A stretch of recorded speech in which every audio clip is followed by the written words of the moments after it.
Hi and welcome to the Ultimate Live Sound School. I'm so glad that we're going to spend this time together. I've just been having a lot of you guys really want an in-depth course on this subject. A lot of stuff I teach is based around recording it, and while there are a lot of kind of overlapping subjects between the recording and the live sound world, there's a lot to learn in live sound that requires just split-second decisions. In a live sound situation, when you think about it, there's no retakes. You've got to be really quick on your feet and know immediately why something's not working. Now, as a live sound engineer, you will have to be all of these things. You'll need to know how to mix, know how to troubleshoot problems, speak both what I'd call engineerese and musicianese, understand audio and electronic principles, and if you're really, really good, no one will notice what you're doing. Anyway, I just find it really rewarding because when you think about it, you're the final stage before the musical audio hits the audience's ears, and it's really fun to get it right. Now, if you're maybe just starting out in this field, maybe you drew the short straw as you and your friends started a neighborhood band and you were dubbed the sound guy, or maybe you're really serious about this being a career choice. Maybe you're a volunteer at a local church and just really want to make a difference in people's lives. We are all in the same boat here, and I've just kind of been downstream a little bit more, so I'll be your tour guide on this adventure. And with that being said, let's actually see what we're going to learn. This course is broken down into these sections here. First out, we have the introduction to live sound, where we'll learn the broad strokes of what a sound system does and what your role is also made up of. Then we'll go ahead and dive into what sound is. Things like understanding hertz and dBs, reflections, basically all the stuff that should be boring, but we'll try to make it fun, okay? This is basic theory that you really should know to make the rest of the course make sense. As you can imagine, there's an endless amount to know here, but I've boiled down all the subjects down to the least you need to know in order to succeed. Next, we'll look at the equipment. Take basically a bird's eye view of all the gear and what it does, what a mixer does, wireless systems, amps, speakers, wiring effects, and all the goodies that kind of make up a sound system. Even if you're hiring an outside person to put together a system, this section will really help you understand the basics so you'll know how to kind of speak all of the lingo to that outside contractor. Then we'll take a tour of the stage and see how to set it all up, including mic selection and placement, setting up monitors, all that kind of good stuff there. Then we move into the mixing console and learn it from back to front so that you'll never be intimidated by a big mixing console again. Now, a big section is going to be the troubleshooting section, and that's really kind of what separates the men from the boys, so to speak. In a recording environment, if something goes wrong, then you just ask the band to take 5 while you sort it all out. In a live situation, you've got to be on top of it and know intuitively how to zero in on any problem that comes up. I'll teach you how to have a sixth sense in terms of troubleshooting. Now, the mixing section will be a large part of this course, and this is where the rubber really hits the road. We'll learn how to blend levels, use EQ, control dynamics, also use effects. Also the important area of monitor mixing to help the musicians hear themselves up on stage. And finally, a section on recording and duplication for those of you who are maybe in the church community, or maybe you're a sound guy for maybe conferences and so on, and need to hand out or sell those recordings. We'll learn all about it in that section. As you can see, we have a lot to cover, but I really recommend taking a little bit at a time using the navigational features of this course to zero in on the parts that are really of interest to you at that time. So I guess it would be fair to ask, who's this guy and why should I trust that he has anything to say that's of value? Well, I've been doing this for a long, long time. I've been teaching musicians and audio people how to use this stuff. And do all this stuff for over 25 years, and I've been in environments where I've worked with the very best in the business. Nothing teaches like doing it, and I've done a lot of live sound. I've worked out on the road with massive acts like Michael Jackson, Phil Collins, Whitney Houston, Diana Ross, and I've also run the sound at my local church for years. I had the privilege of mixing thousands of events and you kind of get to learn what works and what doesn't.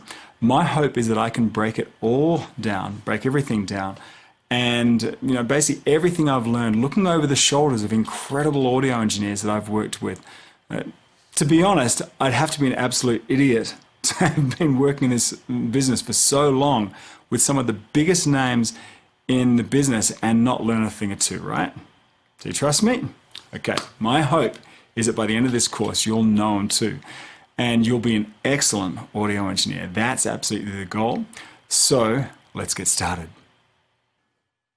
So let's break down the basics of a sound system, and this is the smallest sound system I could think of to demonstrate this. And believe it or not, any sound system or PA system is basically the same as this guy here.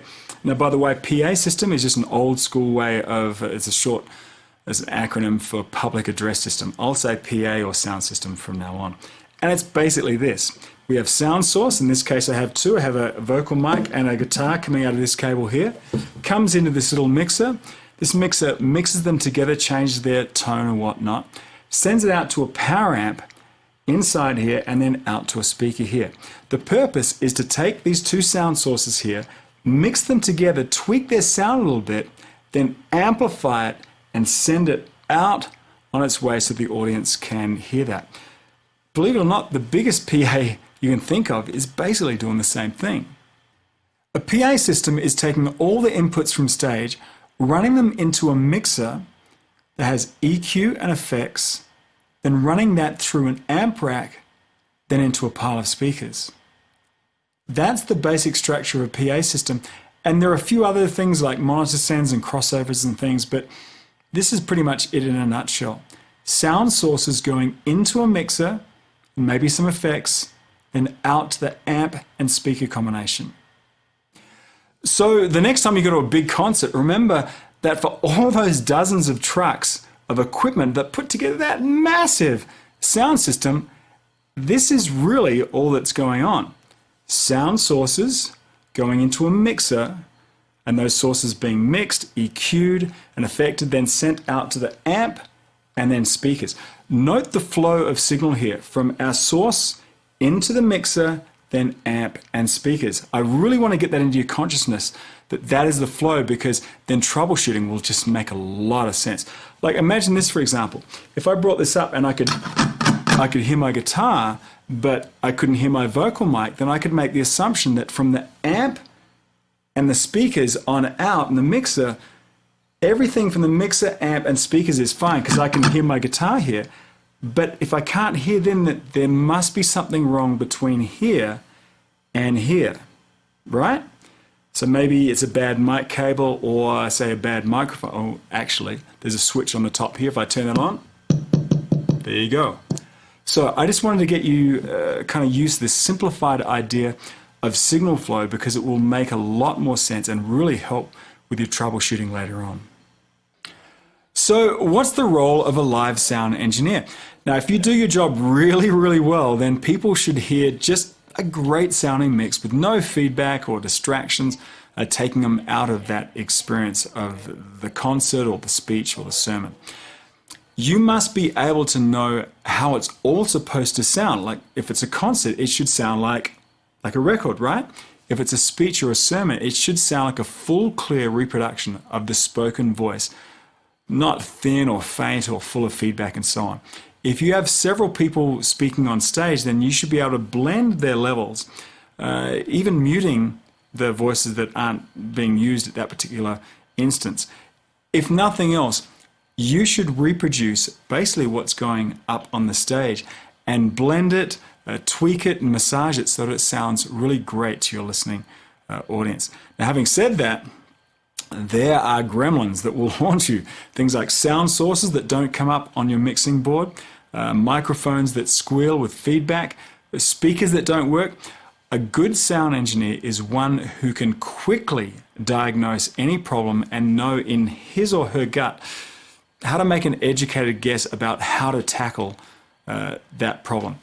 You've probably heard this story, right? It's a story of Henry Ford being handed a $10,000 bill for work done in his factory. The story goes like this. Nikola Tesla visited Henry Ford at his factory, which was having some kind of technical difficulty. Ford asked Tesla if he could identify the problem area. Tesla looked around, walked up to a wall of boiler plates and made a small X in chalk on one of the plates. Ford was thrilled and told him to send him an invoice.